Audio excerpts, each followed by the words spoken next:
Good morning children. बेटा, हमने इससे पहले की वीडियो में लट लकार प्रथम पुरुष एक वचनम पुल्लिंग के बारे में पढ़ा और आज हम लट लकार प्रथम पुरुष एक वचन स्त्रीलिंग के बारे में पढ़ रहे हैं। स्त्रीलिंग के रूप लता, लते, लताहा, सर्वनाम के रूप सा, ते, ताहा और किम शब्द के रूप का, के, काहा के रूप में चलते हैं। चटका कूजती, चिड़िया कूकती है। यहाँ पर चटका स्त्रीलिंग है और एक वचन है, इसीलिए कूज धातु में अति प्रत्यय लग गया तो चटका कूजती, चिड़िया कूकती है। पक्षियों के कूजने को कूकना, कूजना कहा जाता है। राधिका पचती, राधिका पकाती है। राधिका एक वचन है, पच धातु में अति लगा, पचती बना। पच मीन्स पकाना, इसमें मूल धातु पच है। रमा हंसती, रमा हंसती है।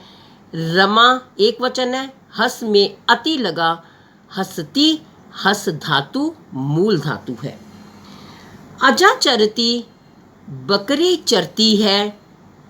अजा मीन्स बकरी, अजा एक वचन है, चर में अति लगाया तो चरती बना, बकरी चरती है, चर मूल धातु। महिला वदती, महिला बोलती है। महिला एक वचन है और वद धातु में अति लगाया तो वदती बन गया। महिला एक वचन, वदती एक वचन, वद मूल धातु। आप देखेंगे कि एक वचन संज्ञा के साथ में, एक वचन कर्ता के साथ में एक वचन क्रिया का ही प्रयोग हो रहा है। कलिका विकसती, कलिका मीन्स कली, विकसती खिलती है। वि उपसर्ग कस धातु अति लगा तो विकसती बना। का तरती, कौन तैरती है। यहाँ पर का स्त्रीलिंग है। का फैमिली वर्ड, जैसे अंग्रेजी में डब्ल्यू फैमिली वर्ड होते हैं, इसी प्रकार से संस्कृत में प्रश्न निर्माण करने के लिए का परिवार के वर्ड जैसे किम के रूप स्त्रीलिंग में चलते हैं। का, के, काहा। का स्त्रीलिंग में एक वचन है तो यहाँ पर का तरती एक वचन के लिए का प्रयोग हुआ है। तरती में त्रि धातु त के नीचे री। वर्तिका तरती, बत्तख तैरती है। वर्तिका बत्तख, वर्तिका एक है इसलिए त्रि में अति लगाया तो तरती, त्रि के रूप तरती, तरतः, तरंती की तरह ही चलते हैं। का नृत्यति, कौन नाचती है। यहाँ भी देखिए अब स्त्रीलिंग है तो का फैमिली वर्ड यहाँ पर प्रश्न निर्माण करने के लिए एक वचन में स्त्रीलिंग में का प्रयोग हुआ है। उमा नृत्यति, उमा नाचती है। उमा एक वचन है तो नृत्य धातु में अति लगाया तो नृत्यति, नृत्य के रूप नृत्यति, नृत्यतः, नृत्यंती इस प्रकार से चलते हैं। सा नृत्यति, वह नाचती है।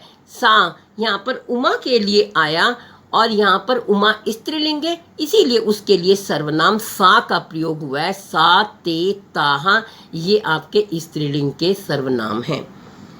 ऐशा का, यह कौन। यहाँ पर देखिए ऐशा, ऐशा पास के कॉन्सेप्ट के लिए है कि यह कौन, जैसे आपने पिछले लेसन में पढ़ा था ऐशः पास के कॉन्सेप्ट के लिए है और जो स है वो दूर के कॉन्सेप्ट के लिए। सेम इसी प्रकार यहाँ पर ऐशा पास के कॉन्सेप्ट के लिए है और सा दूर के कॉन्सेप्ट के लिए है। ऐशा का, यह कौन।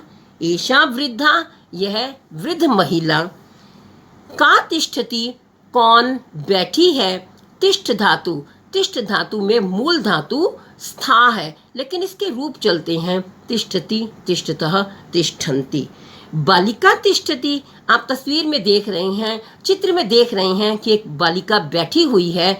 बालिका तिष्ठति, बालिका बैठी है। सा तिष्ठति, बालिका स्त्रीलिंग है तो उसके लिए स्त्रीलिंग सर्वनाम सा का प्रयोग किया गया है और तिष्ठ में अति लगा दिया तो तिष्ठति बन गया। यह मूल धातु स्था है और ब्रैकेट में हम तिष्ठ लिखेंगे, ठ को हलंत किया जाएगा। और अब हम इसके बाद में स्त्रीलिंग के बाद में प्रथम पुरुष एक वचन नपुंसकलिंग पढ़ते हैं। नपुंसकलिंग वो शब्द हैं जो ना स्त्रीलिंग है ना पुल्लिंग है, वो नपुंसकलिंग कहलाते हैं। पुष्पम विकसति, पुष्पम फूल, विकसति खिलता है, वि उपसर्ग कस धातु अति प्रत्यय। फूल खिलता है, पुष्पम एक वचन है, पुष्पम पुष्पे पुष्पाणि इसके रूप इस प्रकार से चलते हैं।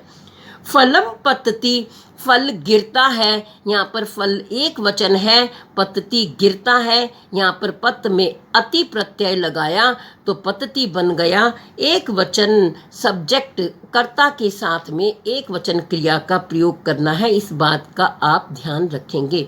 पतति में पत धातु है। चक्रम भ्रमति, चक्रम मीन्स पहिया, पहिया, पहिया भ्रमति घूमता है, इसमें भ्रम धातु है, भ्रम में अति लगाया तो भ्रमति बन गया। यानम चलती, यान चलता है, यान मीन्स सवारी, यान, यान जो है ये नपुंसकलिंग है। यानम चल धातु है, चल में अति लगाया तो चलती।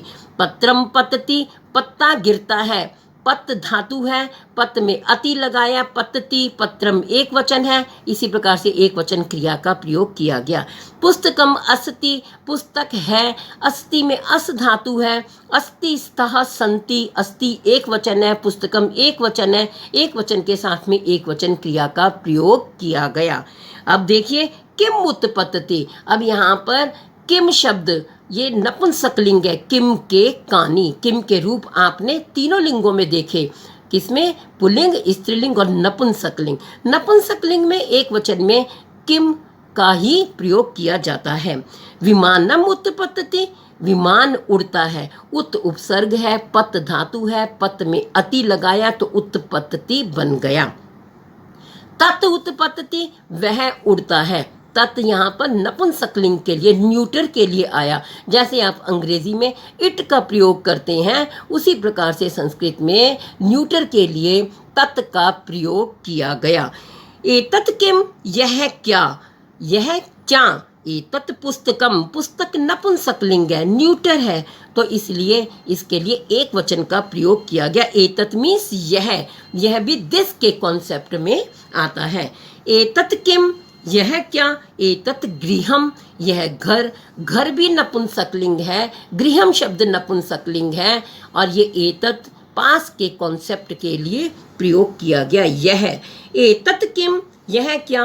एतत् कमलम, अब कमल शब्द भी नपुंसकलिंग है, यहाँ पर एतत् ये कमल को दिखाने के लिए पास का इंडिकेट करता है, पास के लिए कहा जाता है। एतत् कमलम विकसति, कमल खिलता है, वि उपसर्ग कस धातु और अति लगा विकसति। अभी आपने बच्चों देखा स्त्रीलिंग और नपुंसकलिंग, यहाँ पर आपने दोनों के बारे में अच्छे तरीके से पढ़ा कि किस प्रकार से लट लकार का प्रयोग किया जाता है। आपको एक विशेष बात ध्यान में रखनी है कि एक वचनकर्ता के साथ में एक वचन क्रिया का ही प्रयोग होगा। अभी हमने दोनों वीडियो में अति, अतः, इन दोनों अति के बारे में अच्छे तरीके से ज्ञान प्राप्त किया।